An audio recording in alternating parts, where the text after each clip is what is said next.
How's it going, guys? JCVP11 here, and this week in technology has been crazy.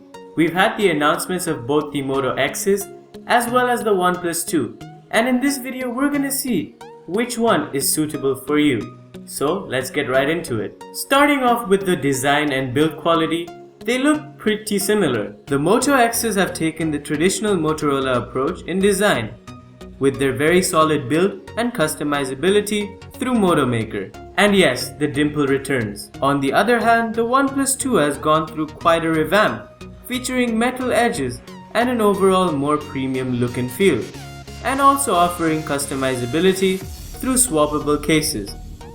Both phones share a very similar back, and it looks like one copied the other, but who came up with it originally? No one will know. In terms of hardware, the difference gets larger. The Moto X style rocks the Snapdragon 808 processor with 3GB of RAM, running the show on the massive 5.7-inch 2K display. However, the 3000 mAh battery on the Moto X style may make people question its battery life. On the other hand, the Moto X Play ditches the 2K display for a standard 1080p display coupled with the Snapdragon 615 chipset and 2GB of RAM. But the talking point here is the ginormous 3600 mAh battery. Both phones sport a 21 megapixel camera for best-in-class picture taking. But the talking point here is, how will the Moto X Play fare over the Moto X style, given the fact that the Moto X Play has toned down specs and a bigger battery life. On the other hand, the OnePlus Two rocks a modest 1080p display that is 5.5 inches, backed up by the Snapdragon 810 V2 chipset and 3 or 4GB of RAM, depending on whether you pick the 16 or the 64GB variant. Where the OnePlus Two really lacks is in camera department, rocking a very modest 13 megapixel camera, which may be deemed as non-flagship level by consumers these days, as they're used to seeing the 16 and the 21 megapixel cameras on the latest flagship devices.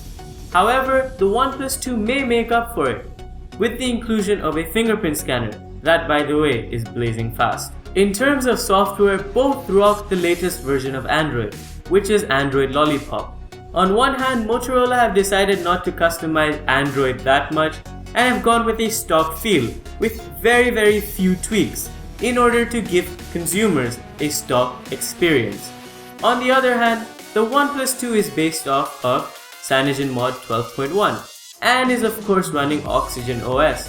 Now this again is based very similarly off stock Android, however it does allow more customization, including toggling individual app permissions that's only available in Android M.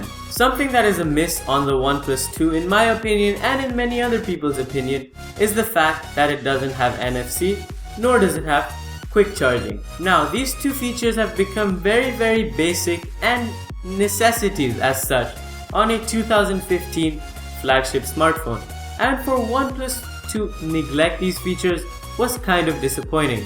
They have neglected NFC, and I don't really know why, considering the fact that more than half of their audience wanted NFC on the next smartphone.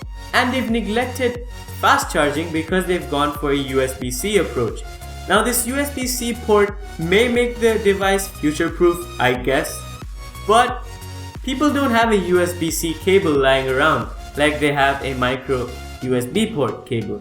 So to make it a norm will take about 2 or 3 years, and for OnePlus to do it right now and to neglect fast charging is again quite a risk. On the other hand, however, both the Moto X's have NFC and fast charging covered.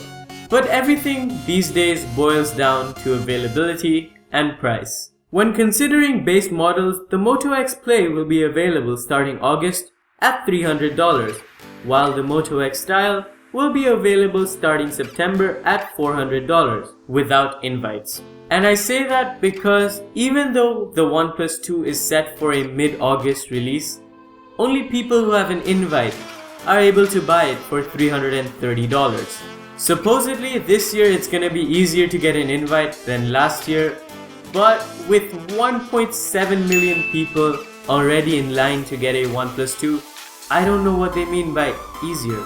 Anyways, that wraps up this video. I'll have links to all the specifications for both the OnePlus 2 as well as the Moto X's linked below in the description. Also, if you haven't already signed up for a OnePlus 2 and are interested, you can use the link down below in the description to sign up and maybe get yourself a OnePlus 2 sometime very soon. Anyways, if you did enjoy this video, make sure you hit that like button down below and make sure you comment your opinion on the smartphone. If you're new around here, make sure you hit that subscribe button, which is somewhere down there. And I hope this video made it somewhat easier for you to decide which phone you'd like for the next half of 2015. Anyways, thank you guys so much for watching, and I'll catch you in the next one. Adios.